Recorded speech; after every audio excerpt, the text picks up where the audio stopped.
Voici quelques termes de base pour se repérer par rapport aux différents termes entourant la question du genre.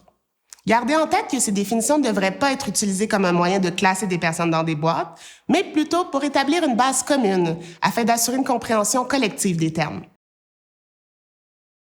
Le sexe fait référence à l'anatomie du système reproducteur et aux caractéristiques sexuelles secondaires d'une personne. Le sexe a aussi un aspect légal puisque chaque enfant se voit assigner un sexe à la naissance. Au Québec, comme dans plusieurs endroits dans le monde, cette mention se retrouve sur les pièces d'identité officielles de la personne.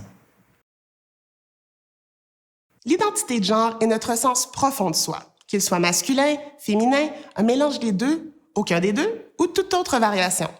C'est aussi les mots qu'une personne utilise pour se décrire comme homme, femme, non-binaire, agenre, etc.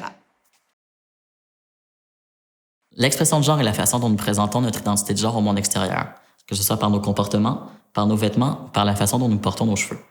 Cependant, l'expression de genre n'est pas un indicateur fiable de l'identité de genre d'une personne, mais son auto-identification l'est. L'orientation sexuelle fait référence à l'attirance ou à l'absence d'attirance partielle ou totale, émotionnelle, romantique et ou sexuelle envers une ou plusieurs personnes. Par exemple, gay, lesbienne, hétéro, asexuelle, etc. Donc une personne trans est une personne dont l'identité de genre ne correspond pas au sexe qui lui a été assigné à la naissance. Par exemple, un homme trans est une personne qui a été assignée femme à la naissance, tandis qu'une femme trans a été assignée homme à la naissance. Contrairement à une personne trans, une personne cisgenre ou cis est une personne dont l'identité de genre correspond au sexe qui lui a été assigné à la naissance.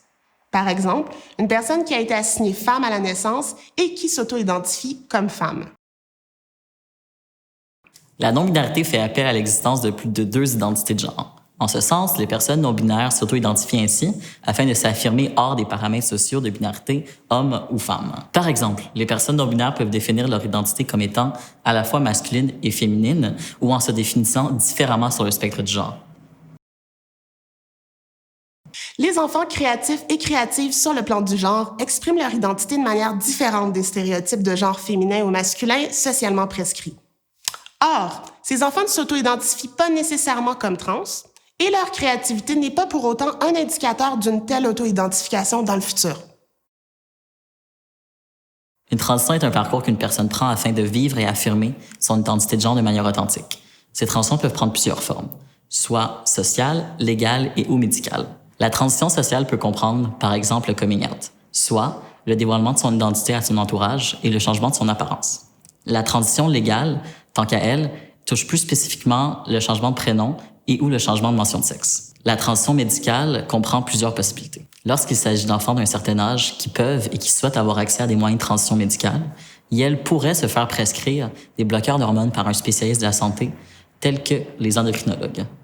Le vocabulaire n'est pas statique mais bien dynamique et il évolue donc dans le temps et l'espace. Le langage est vivant. Vous souhaitez en apprendre davantage? Consultez le guide pédagogique du projet Bonjour Sam, disponible gratuitement sur le site web de Jeunes Identités Créatives.